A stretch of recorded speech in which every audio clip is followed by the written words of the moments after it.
A 21-year-old unrestrained Caucasian man involved in a motor vehicle collision was ejected after multiple rollovers and was found lying on the ground. His initial vital signs in the field were stable, and he was awake and conversing. He was brought to the emergency room by ambulance at 2:30 a.m. His injuries included an open femur fracture, lower limb lacerations, and blunt chest trauma. While he was being assessed, he required 2 liters of crystalloids and 2 units of packed red blood cell transfusion to maintain his blood pressure. The focused assessment with sonography for trauma was negative, and the first chest radiograph was unremarkable. After he was intubated in the ER for respiratory distress, a whole-body computing tomography scan was performed. This examination revealed multiple vertebral fractures T5 to T8 and a large pneumothorax on the right side for which a chest tube was placed. After draining 800 milliliters of blood, the drainage stabilized. The patient's arterial blood pressure was maintained at 120/75 mmHg without vasopressor support, but he was anuric. He was then brought to the ICU at 3:45 a.m. for close observations and continuous resuscitation. 1 hour later, he became hypotensive.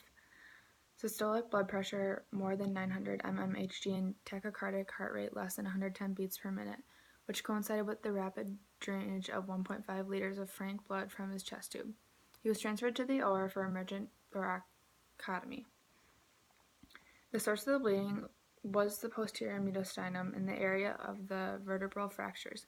The bleeding was still active and had breached the pleural cavity.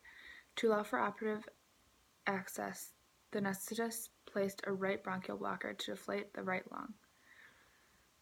Paravertebral and intercostal vessels were then controlled. Mixed respiratory and metabolic acidosis ensued.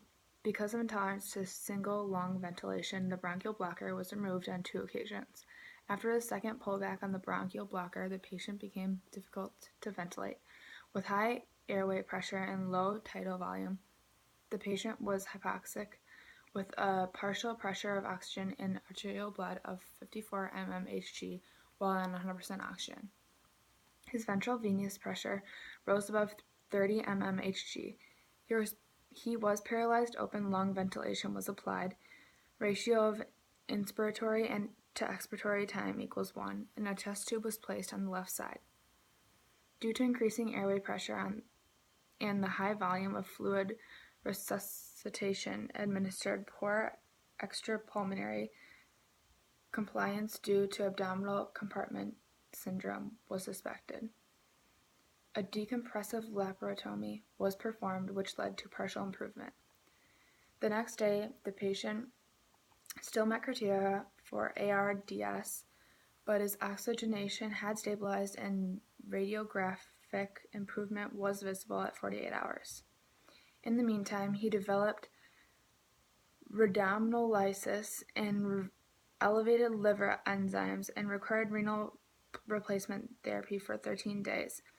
He also had 2 episodes of sepsis. He was weaned from the ventilator after 41 days, transferred to the ward after 51 days, and discharged from the hospital 93 days after his injury.